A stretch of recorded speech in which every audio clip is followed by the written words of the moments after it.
Why is self-compassion such a struggle for so many of us? Well, there's a lot of good reasons for it. So my research actually shows that about 75% of people are significantly more compassionate to others than to themselves. Wow. So don't feel bad if that's the case for you. It's actually normal. Right? Don't beat yourself up for beating yourself up. There seems to be a few different reasons. Some are cultural, and I suspect that some are actually physiological. They're part of our evolution. So maybe I'll start with that one. So basically, as human beings, as living creatures, we have two safety systems. We have the threat defense system, which we share with reptiles, right? The fight, flight, or freeze response. And we also have the care system, which we share with other mammals. And so the threat defense system is the one that comes on most quickly and easily. And basically, when there's a threat or a danger, we go into fight, flight, or freeze mode.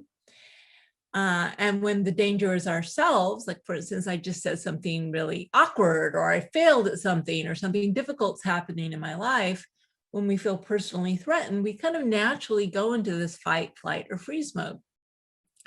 However, when the problem's ourselves, especially because we've made some mistake, what we do is we try to fight ourselves as if somehow like we're going to force ourselves to change and do something better so we're safe. Or we flee with shame. We like flee from the judgments of other people, and we withdraw into shame, thinking that will make us safe. Or we freeze and we get stuck. Also, maybe if I just think about it, 72 times, the problem will go away. It's very natural. Now, if someone you care about, like your best friend, for instance, fails, you feel for them, but you don't feel personally threatened. And so it's actually easier with other people for the other safety system to come online, and that's the care system. Right? This is the system that evolved so babies feel safe when they're cared for and feel connected to their parents. It's what drives us to care for other people. This is the system that works through affiliation and bonding. And so, and it's a system that actually evolved mainly to work with others. So we're kind of doing a hack with self-compassion. What we're doing is to feel safe instead of going into our habitual fight, flight, or freeze response. We're treating ourselves the way we might treat a friend or someone we cared about. We're kind of stepping outside of ourselves to say, wow, you're having a really hard time. I care. Is there anything I can do to help? And so it's not as instinctual, but it can be practiced. That's what the research shows. So that's one dimension. And then the other one's a big, long answer, but just to say our culture doesn't encourage us to be self-compassionate. We think it's selfish. We think it's going to make us lazy. We think it's going to do all these bad things. So we have to kind of unlearn what our culture tells us, listen to the research, which says it's not selfish. It allows you to care for other people. It makes you more motivated. It's healthy. It's not self-indulgent. But again, it's not really intuitive. So this is why it is a practice. The new book, which is magnificent, Fierce Self-Compassion, is bringing together how we can both realize the full benefits of self-compassion by developing our tender side that you've just so beautifully described, but also our fierce side. And I love that word. I love the concept. The book is incredible. But what is it about our fierceness as women and people who identify as women that is so difficult also to develop? I mean, self-compassion, one thing, but then our fierceness, I mean, I don't know if that even maybe scares me more. Yeah. Well, so maybe I'll just say a few words about the difference. I mean, they go hand in hand. They need to go hand in hand. But tender self-compassion is more of the gentle, nurturing energy of compassion. You might think metaphorically, it's like a mother who unconditionally loves her child, even if her child's screaming. We soothe ourselves, we comfort ourselves, and this actually helps us emotionally heal. Very important. But sometimes to be compassionate, we need to be like fierce mama bear. Yes, I love those stories in the book. Yeah, the mama bear. We need to protect, right? We need to protect or provide, like work 2 jobs maybe to put food on the table for our kids, or also motivate change. You aren't a compassionate parent if you let your child do behaviors that are harmful, that are self-indulgent, or if they, aren't going to school or whatever it is. So part of being caring is also motivating healthy change. And so we also need these energies with ourselves. So we need both fierceness and tenderness. And ideally we have both. So in other words, if we're too tender without enough fierceness, maybe we will become complacent. But if we're too fierce without enough tenderness, maybe we'll be hostile or aggressive, towards ourselves as towards well ourselves as other or people. others, right? Right. So we really need both. I mean, this is great social leaders like Gandhi or Martin Luther King. They talked about this integration of power and love, and we need both sides of this equation. Gender role socialization messes everyone up. I got to say, not just women. For men, so boys are raised to be fierce but not tender. Boys are raised, called names if they're too tender, right? And so this actually harms men because they're cut off from their emotional intelligence. They're cut off from the healing power of this kindness and comforting and soothing part of compassion when they're upset. Women, ironically, they're not cut off of it for others, right? They can help others, but because we're so socialized to be self-sacrificing, we feel we don't deserve to be compassionate to ourselves. Ours is only outward focusing, right? So men are actually more self-compassionate than women are because they feel more entitled to get their needs met. Women, on the other hand, so they're a little less self-compassionate, it feels more awkward, but they understand the power of self-compassion. 85% of the people who come to my workshops are women because women understand this compassion's a good, useful thing. They just need to give themselves permission to give it to themselves. But then the fierceness is a whole other dimension. Boys are raised to be fierce in an unbalanced way, which means it leads to things like aggression, exploitation of the environment, all these bad, don't want to put it all on men, but a lot of the problems in the world are caused by unbridled fierceness without enough open-hearted compassion. But women aren't allowed to be fierce. We aren't allowed to get angry. People don't like powerful, competent women because people think, oh, if she's really fierce, well, then she's not tender, and we like tender women. And if you wonder why we have the glass ceiling, it's because women who are really competent, this is horrible, the research shows they're disliked, especially by other women, because a competent woman scares people and they think, oh, well, she's not very sweet or tender, and therefore I don't like her. And that's why the glass ceiling largely still exists. The good news is, as research shows, that if women integrate fierceness and tenderness, show both sides of themselves in an authentic manner, it tends to reduce some of that backlash. And so women, I really strongly believe we need to be allowed to fully own our fierceness, especially if we want to make changes in the world today, because the world needs us. I think the Me Too movement is a collective arising of females' fierce self-compassion as we say, no, this is harming us. We will not tolerate it anymore. That self-compassion, that kind of mama bear self-protective instinct. But because we're afraid that people won't like us if we do this, and by the way, they may like us a little less. This is one of the things self-compassion gives us.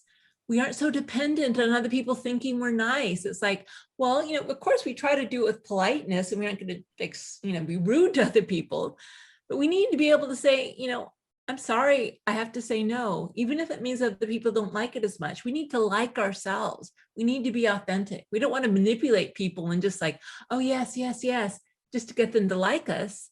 We say yes when we authentically want to help, and we say no when we need to meet our own needs. We have to be unafraid to do that. This is what our fierce self-compassion does.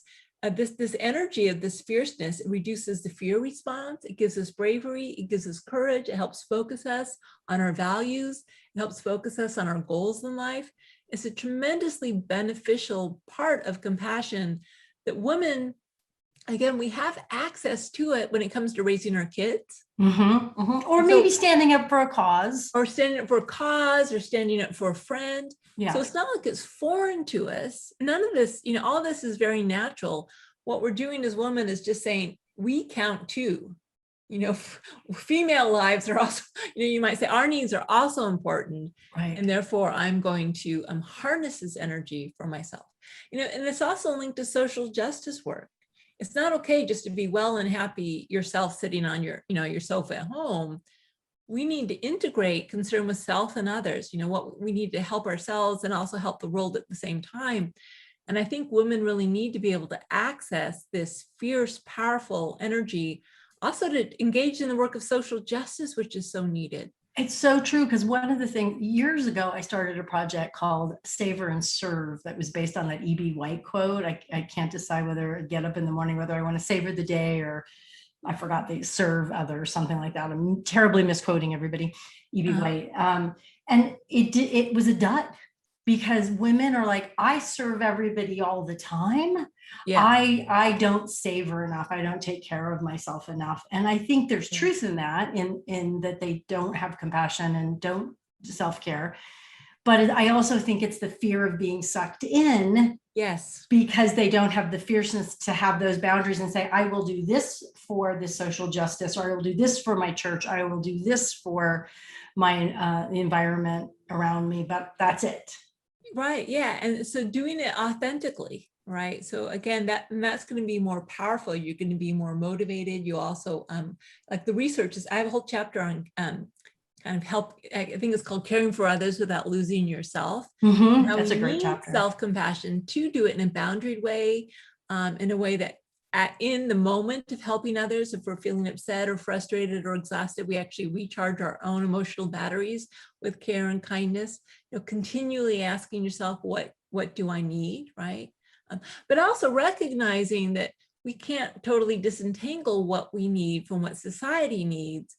Because, if we're in like a racist, sexist, society with a broken healthcare system and entrenched wealth inequality, that also harms us. It does. Right. So it's really just seeing the bigger picture. But we need to include ourselves in the circle in order to make change. And by the way, I don't have the answers. I didn't write this book as someone who's got it all figured out. And I'm not like Dear Abby. I don't know how to go about it. But what I do know is that we need access to both fierce and tender self-compassion to be able to do our work in the world. And what I do is I give you practices to be able to do it. Like, these are empirically supported practices. It's not just a good idea. And I don't say, write 5, list 5 ways in your life where you need fierceness or you need tenderness. I give you things to do. There's meditations, there's also other practices, things you can do in the moment to help cultivate these energies. And it's not rocket science. It's that's the thing. You don't have to go to a special school to learn these skills. We already have them for others. And we just need to give ourselves permission to access these tools. And that's a great thing. Women are compassion experts. We know how to do it. We just have to remember to turn these tools with ourselves. Yeah. So I got a ton of questions that people have sent me to ask you about creativity and self-compassion and fierce self-compassion. And one of the quotes in the book that really jumped out at me is, with practice, you wrote, I learned to hold my shame with love, and it radically changed my life. Yes. And that feels to me like one of the hardest and most important things that I've learned, and I'm still learning. And one of the things that comes up in all of these podcast interviews that I do with creatives is, without self-compassion, it's so much harder, if not impossible, to create, to write, to sing, to paint, to all the different art forms. But how do we learn to hold our shame when our work doesn't turn out the way we want, or it's not received the way we want? I mean, you have a book coming out right now, and I'm sure that there's little ideas in your head about, I hope Terry Gross loves it. That's right. Yeah, right. Terry, please call me. Oprah still hasn't called me, do I still count if Oprah doesn't know my name? I don't know. Yeah, no, I hear you. Yeah, well, I mean, and so really that is one of the most beneficial aspects of self-compassion, because what happens when we shame ourselves, or our self-worth is contingent on other people liking us or approving of us, or when we criticize ourselves, basically what it does is it shuts down the creative process. It shuts down our ability to learn, right? We just get self-absorbed. We can't see the bigger picture. And in fact, you've probably done work with people in the field of positive psychology. One of the things that positive emotions give us is the ability to be more creative. Because negative emotions narrow our focus, positive emotions broaden our focus, which allows us to be more creative, to be more out of the box thinkers. There's this very clear relationship there. And so here's the cool thing about self-compassion. So passion means suffering. Con means with. By definition, compassion is aimed at our negative emotions and experiences. It's not the only thing in life, but it's a big thing that tends to shut us down. So when we hold our pain with love, whether that pain is shame or failure or like feelings of loneliness or all the difficult stuff in life, what we're doing is there's three components of compassion. There's kindness, we care about ourselves. There's feelings of love, of warmth, of understanding. There's feelings of connection, remembering that we aren't alone. It's, failure, making mistakes, not having successful projects. This is part of life. It's not like isolating. It's not abnormal. It's actually part of life. And then mindfulness, the ability to hold all of it kind of with some perspective instead of being lost in the negative feelings. It's like we can step outside of ourselves and say, wow, this is really hard. So when we hold our pain with love, the pain is still there. It's not like we aren't sugarcoating it. It's not like positive thinking, pretending it's not there, which doesn't work. But we're saying, oh, this is really hard. How can I help? Just like we would to a friend who came to us with those feelings. And so we're generating positive emotions at the same time that we're connecting with the negative emotions.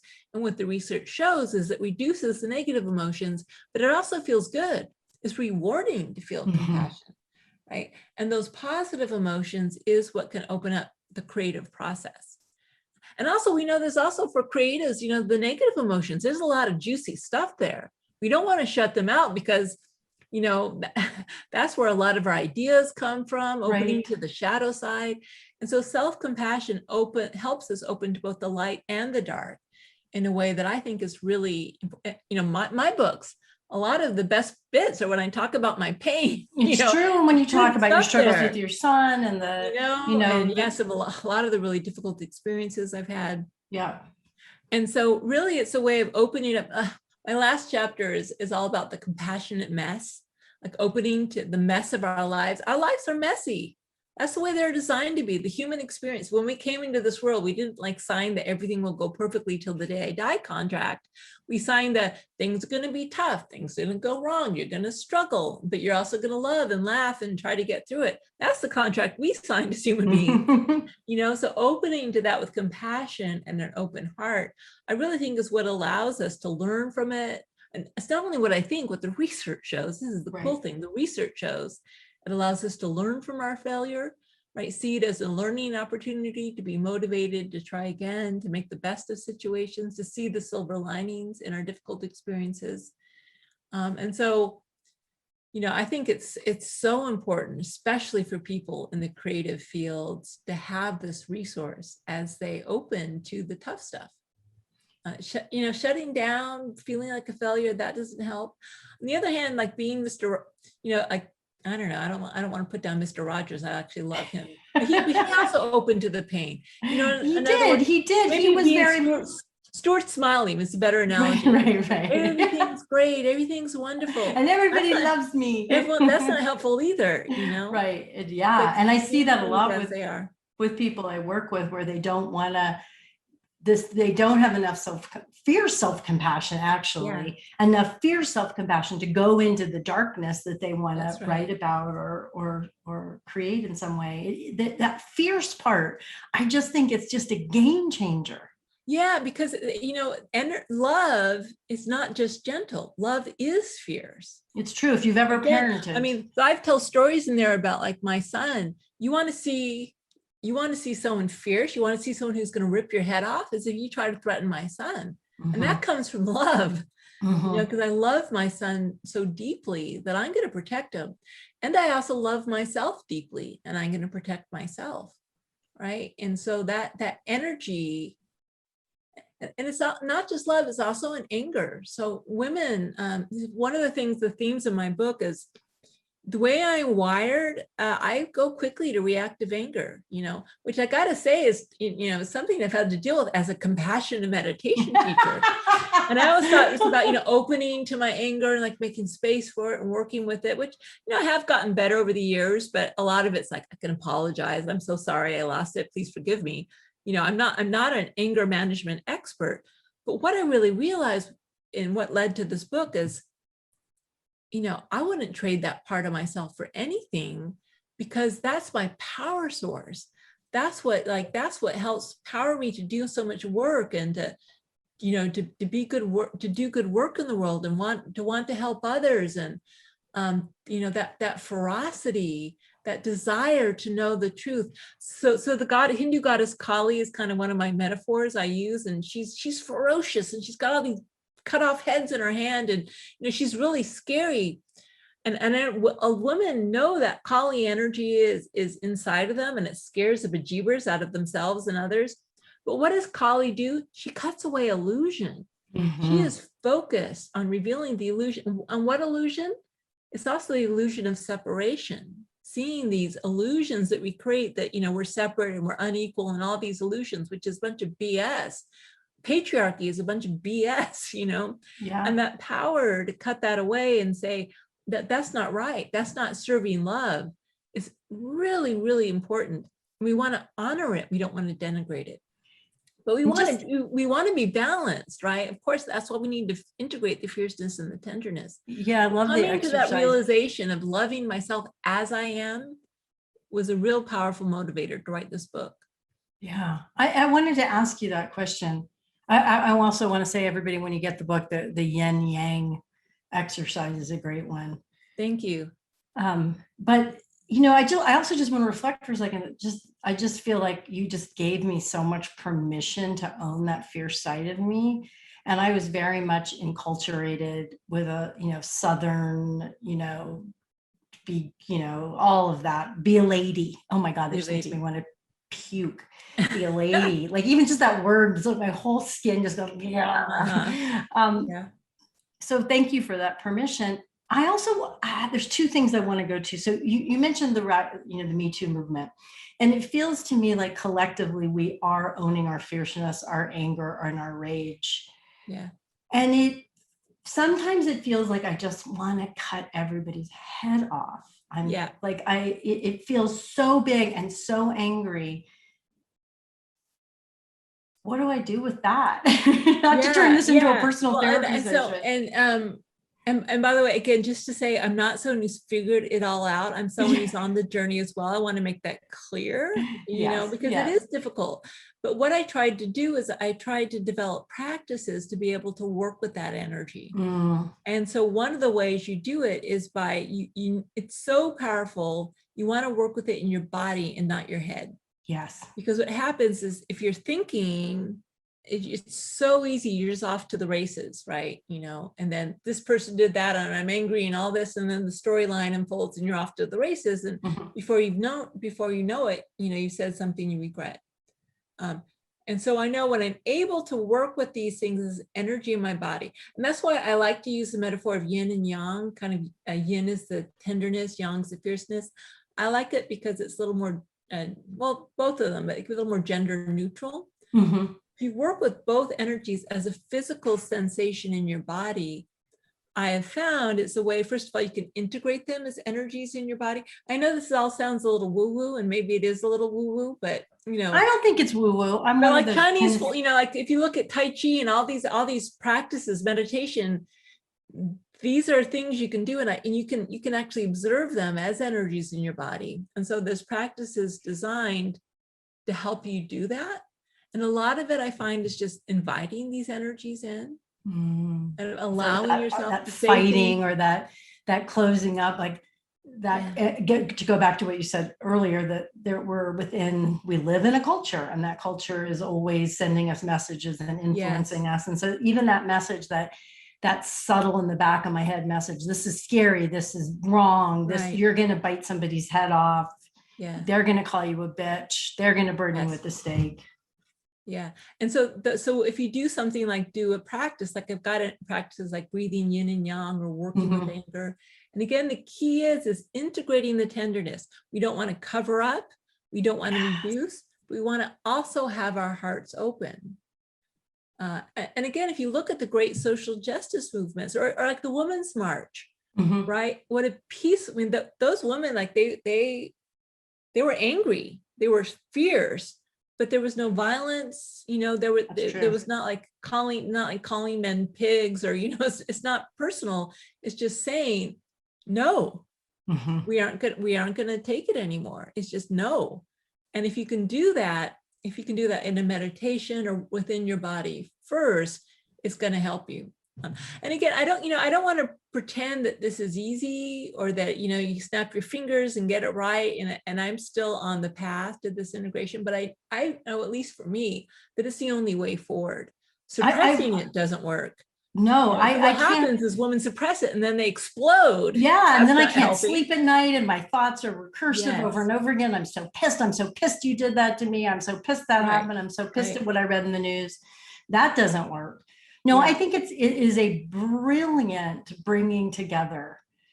I think it's essential. I'm so excited about it. It's why I wanted to have you on. It's essential for the creative process, but I also think it's essential for saving this planet and saving ourselves and being the leaders that we know we're meant to be. Because I know one of the questions all women ask themselves is why, if we are more than 50% of the world population, are the bozos still running the show? Yeah.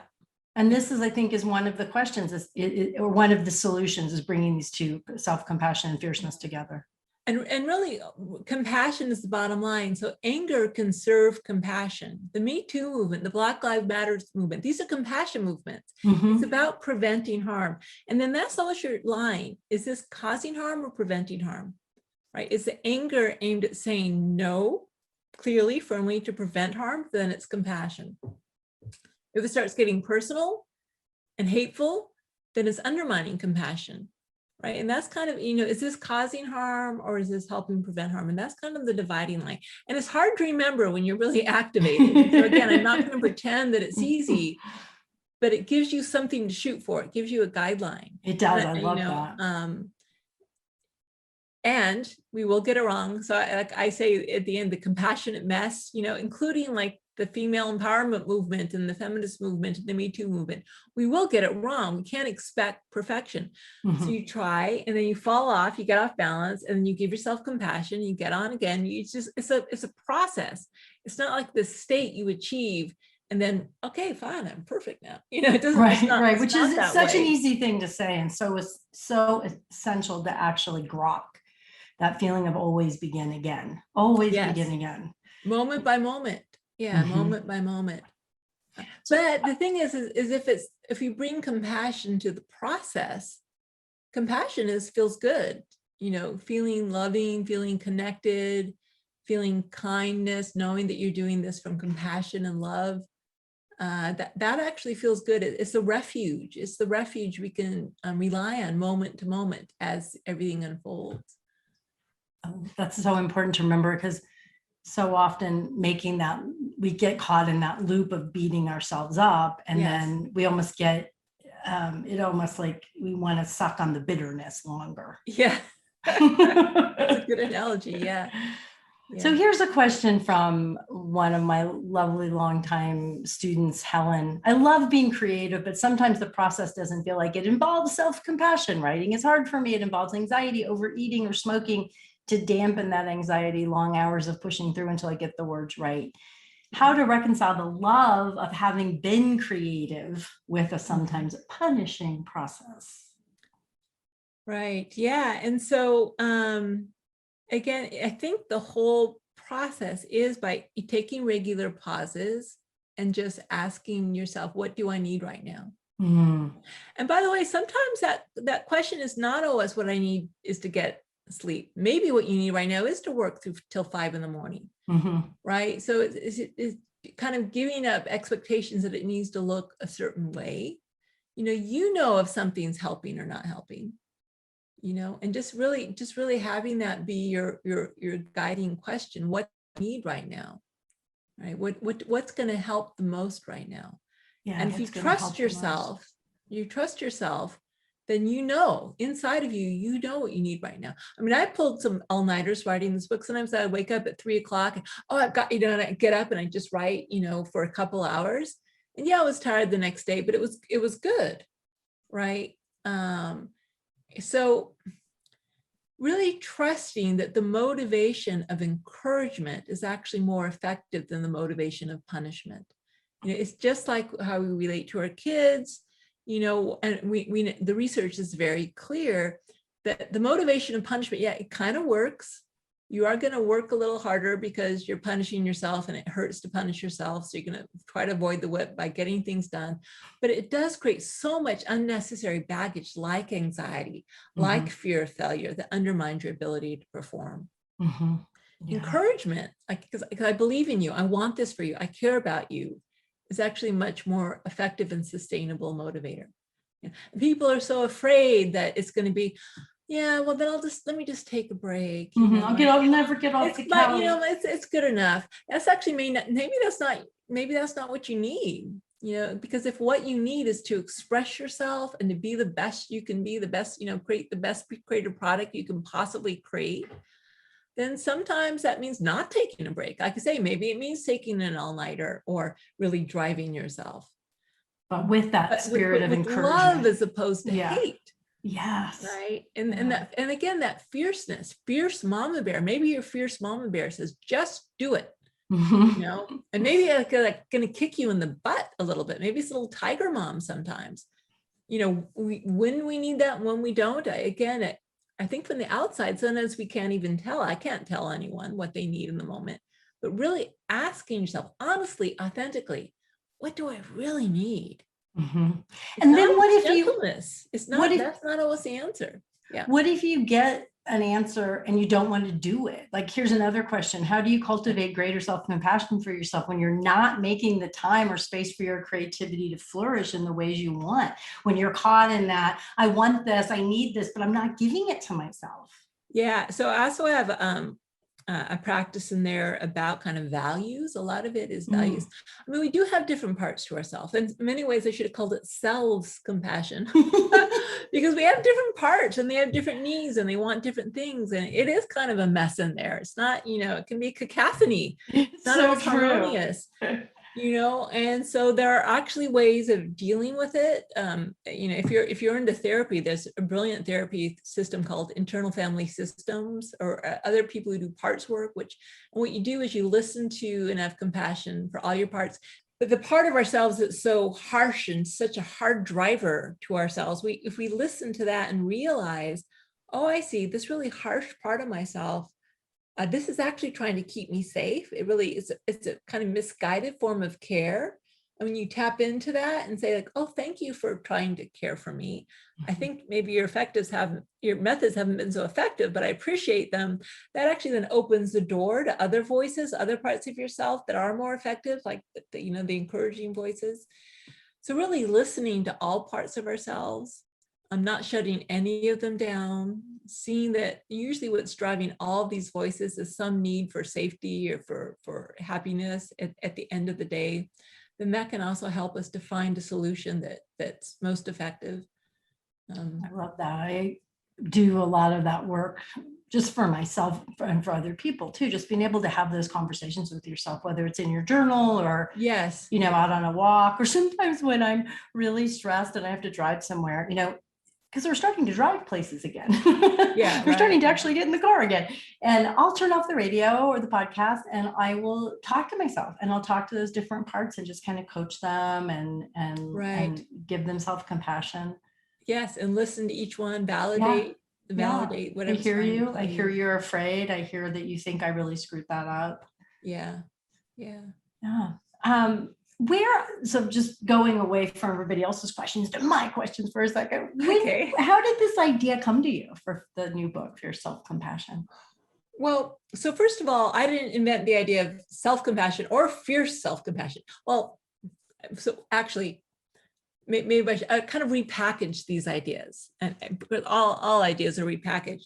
But in Buddhism, and I would consider myself Buddhist. I've done a lot of Buddhist meditation. There's this idea of fierce compassion. For instance, Sharon Salzberg talks about it. Other great Buddhist teachers talk about it, and this is to counter the idea that compassion is always gentle and soft. So there's this idea that sometimes to alleviate suffering, we need to be fierce. We need to be warriors.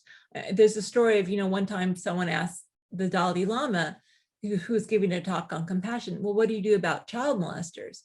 And he said, what do you mean? What do you do? You throw them in jail and you throw away the key. You've got to protect people, but that doesn't mean you've got to hate that person. Right. Idiot There's compassion, a difference right? between hating and being protective. And so the idea of fierce compassion always was intriguing to me, that powerful side of compassion. And then what had happened is I was starting to get really interested in the gender differences in self-compassion and kind of the blocks. So the main block for men seems to be that they think compassion is going to make them weak. And the main block for women seems to be that compassion is going to be selfish. And so I started thinking about gender differences. And then I realized, gender is the whole problem. The fact that gender roles, socialization, that anything female, i.e. compassion, is a weakness, well, that's a problem. And woman, this idea that, meeting your own needs, that's selfish, that's a problem. And so I started thinking about yin and yang, which are kind of ways of referring to the same thing, the more accepting part of life, the more active part of life, and realizing we need both. And then realizing that fit in kind of with this fierceness and tenderness. So all these ideas were going around. And so I've been talking about the difference between fierce and tender self-compassion for a few years now. And then I had my own Me Too moment, where I actually had someone in my life who turned out to be like a mini Harvey Weinstein. It was terrible. He turned out to be abusing these women that worked at it was an autism center, and it was just horrible. And I really felt my fierce mama bear rise up. I was like pissed as hell that this had happened, and I was not going to let it stand, and I was not going to be silent, and I was going to do everything I could to protect the woman at the center, including one young woman who I was really close to. And just seeing the different women's reactions and how some women had such a hard time getting angry about what's happening. They didn't want to rock the boat. They didn't want to cause problems. Oh God, even that phrase, I don't want to rock the boat. And just seeing that so clearly and seeing how that's directly linked to the fact that women are socialized not to be fierce, and seeing that, no, getting angry sometimes is absolutely what you need to do to be compassionate or self-compassionate.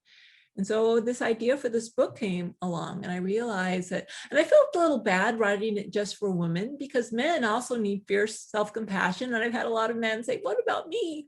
It's like, I'm really terribly sorry. Hopefully someone will write a book for men, but it's different. The book for men has to be tender self-compassion, how men can open to their tenderness, like right. Heal themselves from their pain, Right. It's just a little different. So I decided to write this book for women. It's specific, but I think everyone, regardless of gender, and gender identity is an interesting one, because in some ways, if you're socialized, let's say you're socialized as a man, but you identify as a woman, then the messages you get aren't against your fierceness. They're actually against your tenderness, right? So it's not really so much what your gender identity, it's how you've been socialized, yeah. right? And gender identity is socialization, period. Well, gender identity, like you might have been socialized to be a man, but actually inside your heart that you're a woman, right? And so I think the problem it's not gender identity is not a problem. The problem is that we aren't allowed to be whoever we are, right? Or the whole some range people of are naturally, they're both, or they're neither, they're men or they're women. It's like, we should be allowed to be our fully authentic selves and to express our yin and yang, our fierceness and tenderness in whatever way is right for us. And trying to stuff anyone into boxes, that's the problem. And then that's brilliant. And that also then goes to our creativity. Like how do the boxes we put ourselves in around our creative voice, around our creative project, around what projects we do, around how we think about our creativity, like how does gender identity come into our creativity? And gender role socialization, right? So general socialization. Self-compassion it's freedom. I mean, if I were to say one word, it's freedom, right? Because you aren't so dependent on other people liking you or approving you, because you can like and approve of yourself. You can really ask yourself authentically, what's true for me? Mm-hmm. And by the way, that's not done in a selfish way, because part of what makes us happy is good relationships with other people. Mm-hmm. It's not like we've got 5 units of compassion, and if I give 3 to myself, I only have 2 left over for someone else. It doesn't work that way. It's additive. The more we give ourselves, the more we have for others. That's very much my experience. And the more, when you say self-compassion is freedom, and I think about both in my relationships with people and my relationship with my work, it's because it's so deeply about self-acceptance.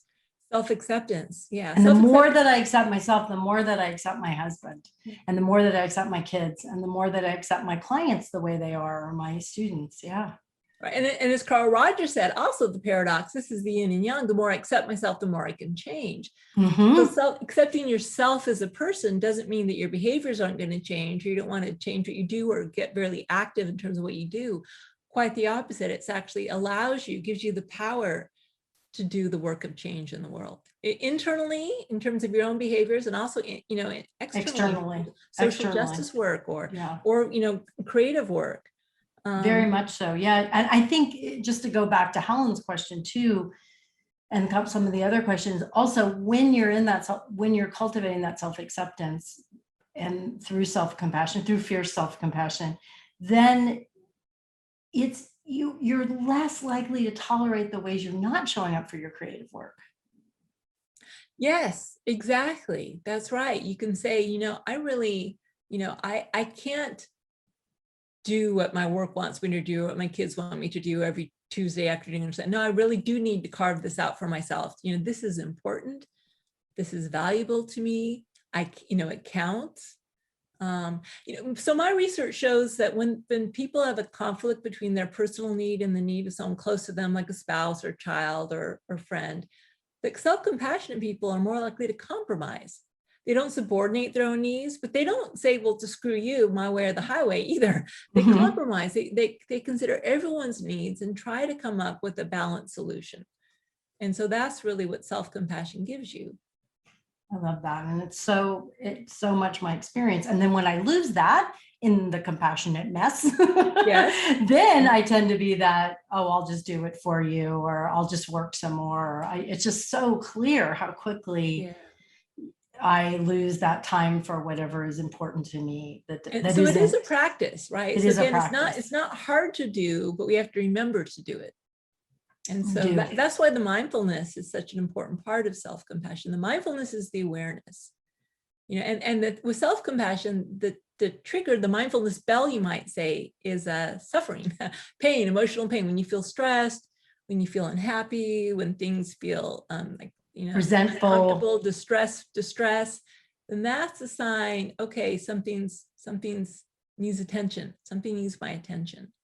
And then you can even just pause and ask, what do I really need? So I've got a lot of self-compassion, what we call the self-compassion break in the book. It's like taking a little pause and bringing the three components of self-compassion in their various forms. Maybe it's tenderness, motivation, protection, providing. And you go through these steps, and it actually can help you identify what it is you need. Do you think there's a different mindfulness bell for fierce self-compassion? That's a really good question. I'm not, I wouldn't want to say that it's that simple, because, for instance, sometimes when you're angry, that anger is protecting hurt feelings underneath, right? And so sometimes I think we always need both, but what we really need to do is open to it and just kind of start to explore it and hold it with kindness. And then, I think it'll kind of emerge. Sometimes what that means is, say if we're angry, sometimes what we do need is to draw our boundaries more firmly. Sometimes what we need to do is deal with some hurt and pain underneath it with tenderness. So it really is a process, and it's a messy process, and I think a lot of people, they want real guidance about, what do I do in this situation? Yeah, it's so true. And I can't give it. It's like, I don't know. You're the only one who knows. And it's so complex and so many factors go into it. We're really the only ones who can answer that question. And also the answer changes moment by moment. So it is a process. It's not a destination. It's a way of being. It's a mindset to accompany us on the journey. But it makes a huge difference when you do. I know this from my personal life. It's made a huge difference for me. Yeah, me too. So a couple more questions from people. I'm grappling at the moment with how to create more self-compassion when I have multiple invitations from the muse and feel the pain of needing to choose one over the other, because of course we're human. And as I always joke, we live in the space-time continuum. Yeah. Any thoughts on creating more self-compassion when you're having trouble choosing your projects, choosing your ideas? Like, what do? You have so much going on. You have so many research projects and people that you're overseeing. And how did you choose this book, for example? Yeah, well, you know, and again, there are no easy answers, but just really, so I often do my self-compassion practice at 3 in the morning for whatever reason. It's almost like clockwork. I wake up at 3 and all my head's swirling and all that stuff is happening. And so I actually do a practice. For instance, I tell myself, may I let go of what no longer serves me. Those behaviors or even projects or things I'm doing that aren't really serving me, I invite myself to let go of what doesn't serve me. You know, you can just really, I do a lot of my self-compassion work as physically in my body. You know, for instance, it's kind of strange, and it's, as a scientist, it's hard to explain why it works, but as empirically, I know it works. So a lot of the stuff gets sorted out in terms of my body. Like if I'm having tension, I actually work with letting go of it. I might put my hand on my stomach. Let's say I have a lot of tension, and just give myself kindness and say, this hurts, and may let go of what no longer serves me. And sometimes things will shift and like move in my body energetically. And then often I get a little more clarity mentally. You know, so things like, for instance, I'm retiring. I talk about this in the book, this early retirement from UT Austin, because there were some things that didn't work out that well. And also it was interfering with my ability to do what I know is my calling, which is to go around the world teaching self-compassion. You know, so writing journal articles at this point is not the best use of my time. You know, it was for a while, but now other people are doing it. It's not the best use of my time. So I think really just, you know, asking yourself the question, allowing yourself to get it wrong. You may get it wrong. Don't expect it to be an easy process. You know, again, it really is a mindset as you work with that confusion. You know, is it okay to be confused? Is it okay not to know? Is it okay to be conflicted? Just to do the best you can moment to moment. There's so much in there, though. We have such a hard time being conflicted. We have such a hard time. We want so much. I see this in myself and so many others, but we want it to be clear. We want it to be neat, and we want it to be right. Yes. So one of the other things I practice is not knowing, which is hard for me because I'm a scientist. You're a scientist. You know, and I want to know, and I like to get it right. So may I let go of what no longer serves me, and may open to uncertainty. That's another practice I do, which is self-compassionate, right? Kind of trusting that, again, moment by moment, we'll try to, you know, what do I need right now? Well, actually, maybe I don't know what I need next year or even next month. What do I need right now? And just trying to trust the unfolding process, opening to uncertainty, opening to conflict, being okay that you don't know the answer, but holding it all again with love and support and trying to do the best you can moment to moment.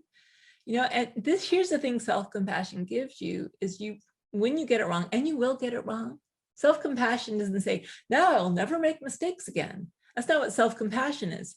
I have a line in there, self-compassion isn't about getting it right, it's about opening your heart. So maybe you will make the wrong decision, you know, and you get it wrong and you'll make a mistake. And then, okay, well, can I open to that with kindness and compassion? Then I pick myself up and try again.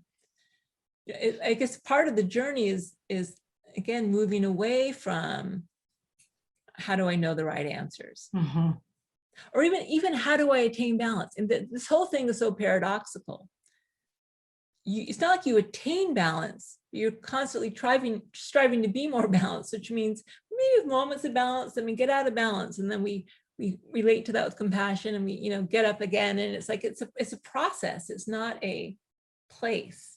Learning to love, embrace, and be compassionate with that teeter-totter. That's right. Of life. We have this mess. We have this thing called I think it's called a Moby. I bought it for my husband, and you put your foot in it and you rock on one leg and you do all these exercises to strengthen your legs and your ankles for running or whatever sports. And it's like life is like that, right? You fall off a lot. Love that. Yeah. I cut just a couple more questions. One is, so you're taking early retirement. This is a big change. Is that your creativity calling you to that? Is it? The part of it is because of they didn't promote me to full professor. I don't think my university really fully appreciates what I do. And so it's like, well, then maybe this isn't the best place for me. That's part of it. So that's fierce self-compassion Yeah. in action. But I'm actually kind of glad in a way, because I might have been more tempted to stay, because it's really not the best use of my time. Mm-hmm. Right? It's really thinking, well, how can I make the biggest difference in the world? And teaching a course at the university, and and I'll still do some research. I won't totally drop it. But it's not the best use of my time. It's really just asking, well, where can I make the most impact? I mean, that was part of the problem. Academia doesn't necessarily value your impact on the world. They value things like how many grants you get or how many committees you serve on. And it's like, or, going to conferences. And if so 50 people come to your talk, and it's like, I'm sorry, that's just not the best use of my time. So right, they value busy work. They value my values that are about, in academia, and the values are different. And saying, mm-hmm. I'm sorry, my line is how much does this help people? Mm-hmm. And so I'm more of an out of the box thinker, and that's not so valued in academia, believe it or not. I think it should be. I think the values of academia are a bit skewed, but nonetheless, that's the way they are. So just going my own. And I'm fortunate, because I actually, in terms of my livelihood, it's actually, academia isn't the best source of that anyway. Mm-hmm. So, not everyone's in this position, but it was actually a pretty easy decision once I made it, and it seemed right. It's a little scary, tenure, job for life. It's hard to give that up, but sure. But I feel pretty comfortable with my decision. It's good to walk your talk and practice your fierce self-compassion. Yeah. So one of the last questions I like to ask everybody is, what will you learn next? What will I learn next? Mm-hmm. Well, if I knew that, right, then I won't be learning it. Will you explore? What might you learn next? Yeah. So, I mean, I really, my practice really is opening to uncertainty. I don't know what's ahead for me. I really don't. I know things are changing. So I know I'm leaving academia. I know I'm going to have to start my own business, so to speak, in the sense of my self-compassion work. This is leading. I think things are going to happen. I hope they are. I feel it in my gut that this is where I should be spending my time. I'm not sure where it's going to lead. And I'm really just open to the adventure. But I do, how can I say this? There's something that's happening with women. I can feel it. Every woman I talk to can feel it. I actually opened my book with this. There's something in the air. Mm-hmm. There's something afoot. Hard to put exactly a label on it, what that is, what that's going to look like, but change is happening. And there is some arising of this female fierceness. It's happening all over the world. And it's transpersonal. It's not in any one woman. If you're an astrologer, maybe like the stars are shifting, or I don't know what's happening, but something is happening, or maybe it's just time given the unfolding of events. And I'm going to do everything I can to help in this unfolding process, And also, I mean, the book is, I talk a lot about it, and I hope I don't sound too preachy, but it's true, like global warming, how much time do we have left? Health inequality, wealth inequality, sexism, racism. I mean, really, it's like it's gotten to the point now where it's not sustainable. Things are going to have to change, and quickly. We don't have like 200 years. Well, I don't know how long we have, but we have probably 6 years. Don't have 200 years. We have 6 years to. Well, yeah. And so, and again, whether we're going to make that, we may not. And so I don't know what's happening. It's a lot of uncertainty out in the world. So intuitively, I know that we need compassion. We need fierce and tender self-compassion. If I can help in any way, that's where I want to be spending my time and energy. What that looks like, I don't know. But I'm prepared to do whatever I can to help. And I do think I do feel like I'm on the right track, at least right now. And it won't just be me. I have the Center for Mindful Self-Compassion, which is a nonprofit that I co-founded with Chris Germer. So other people will be doing this work. And then hopefully, like with compassion, at first it was kind of just me and my graduate students doing the work. And now it's this whole huge field. And hopefully the fierce self-compassion part of it will also catch on. We'll just see where it goes. It's exciting. It's really exciting. It's so exciting. And I can feel the fierce self-compassion, everything you just said. And I'm on fire and I'm ready to go. Good. Yeah, you've got a lot of young energy. So you know what I'm talking about. I can tell. Yeah, thank you so much. It's been an incredible conversation. I appreciate it so much. You're welcome. It's been a lot of fun.